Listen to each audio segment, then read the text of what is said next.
Hello everyone, and this is a Steven Universe episode review for Season 5, Episode 3, otherwise known as Off Colors. And with a title like this, or even the synopsis I should specifically say, people were just going absolutely crazy upon theories, speculations, predictions, everything like that, on who these quote-unquote unexpected and unusual allies were going to be that met Steven and Lars. I even made a few theory videos about this, saying that, oh, it could be Topaz again, maybe she changed her mind on helping Steven and Lars if we do see her again. The Ruby Platoon, in some case, I made a theory about that, go check those out, but in the end, they all turned out to be wrong, and these were these gems that are what they call themselves off colors, if I'm right. They're gems that aren't exactly standard quality. They're like amethyst in some sense, or some of the gems within the Famethys, that being skinny jasper or even carnelian. Amethyst, she's a quartz, so quartz are supposed to be tall, big, muscular, all that stuff. Well, amethyst of course isn't that. Most notably, she's super short, at least compared to a regular sized quartz, and especially jasper for that case. Carnelian, she's also short just like amethyst, skinny jasper. The Jasper that we know of, super buff, the big puff, Cheeto puff, and everything like that. We have skinny Jasper, who's not exactly buff and all of that stuff. She's like the skinny Cheeto and everything. And with the off colors, they're basically the same thing. We have Rutile, or the Rutile twins, which is one gem, but with like two bodies or two heads in some form like that. And the reason why they're kind of like that is because in real life, if you actually do look up a Rutile, say like on Google after this video or just right now, the first thing that'll most likely pop up is like the Y shape of the gem, because that's basically what they're based off of. They came out the whole wrong, and that's basically what they were, and then apparently every other gem or Rutiles ran away from them for being a bit freaky and everything like that. But yeah, they still function like every other gem. When we got I suppose quote-unquote leaks of these gems, I thought they were a fusion that was just completely different, but no, they are just one singular gem, and that's pretty cool actually, because every other gem that we meet that's kind of like a fusion or looks like one, they have multiple arms, legs, eyes, hands, everything like that. But no, this is the first time where it's a single gem where it looks like a fusion and has, just two heads and four eyes and two mouths and everything.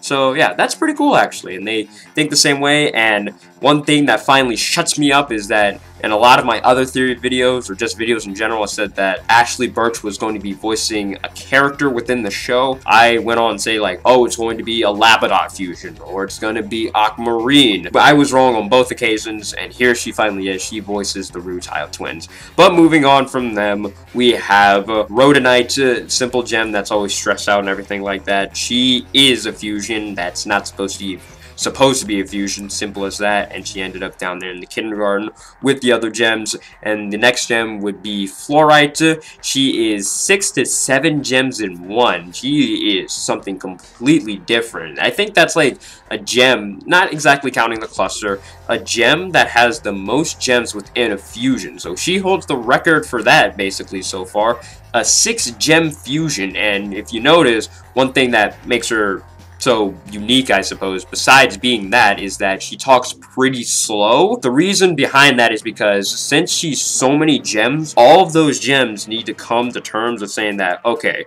we all need to say this. Is that okay? Yeah, that's okay. So they all need to agree on what they're going to say for Fluorite to actually say her sentence. That's why she talks real slow. They all need to think on something that'll actually make the sentence make sense. I thought that was a pretty cool concept, actually. And then we have the last gem, which I'm pretty sure, which is everyone's favorite gem right now. She's taken my heart. She's a thief. You want to know why? She took everyone's heart. She stole it. That being Padparadscha Sapphire, or just Padparadscha. And I'm sorry if I kind of screwed up the pronunciation there, but who hasn't by this point? But yeah, she is pretty much a reverse sapphire. And what I mean by that is our sapphire, or pretty much any sapphire, they're supposed to see into the future. This sapphire, however, sees things that immediately happen. So right now, say if she was right next to me, she would say, oh, Adam Haydel is making a video or recording for this video. very obvious stuff, and I love how almost any time that she says something that is completely obvious that just happened, everyone just kind of ignores her because they're so used to something like that. I just think that's so funny. But yeah, she's a really fun character, and really hope we get to see them again. What am I talking about? Hoping. We will see them again, because the other biggest thing that happened in this episode of just not meeting these gems is that the sentry bots that are looking for these gems, and even specifically Steven and Lars, because they're looking for gems, they scan gemmed, but to Lars, he's basically a ghost to them. So because of that, he can use that to his advantage, and he ended up having probably the biggest thing that made him not the most hated character anymore. He certainly went down on my list of being number 2 to whatever now, depending on his following actions in next episodes, and that he actually defends himself against the sentry bots. He does that for pretty much every gem, and he's kind of had enough of it, and he ends up just like hitting and destroying all of them. There's about 3 of them, and the last one, he stabs it in the glass or eye of it, and it explodes. He ends up face first against a wall, falling about 2 times flat on his face, and sadly enough, he ends up dying by the end of the episode. So yeah, don't worry, he only dies for like a minute or 2. Steven brings it back to life with not his healing spit or kisses, his healing tears. So he kind of does have Rose's healing powers in some sense. I guess he just really needed that extra boost of someone like actually dying for the healing tears to actually work. But this is a little unique because Lars just doesn't come back to life. It's great and all, amazing actually, but the biggest thing of course is that he turns pink, which is something I will get into the next episode review, or if you just don't want to see that. But yeah, that's pretty much everything that happened within the episode. It's so far my favorite episode within Season 5, and my favorite episode in the entire Wanted event, everything like that, you know, Lars standing up for himself, and most importantly, standing up for others, you know. So yeah, you know, he stands up for himself, he stands up for others, Steven, and these off-color gems.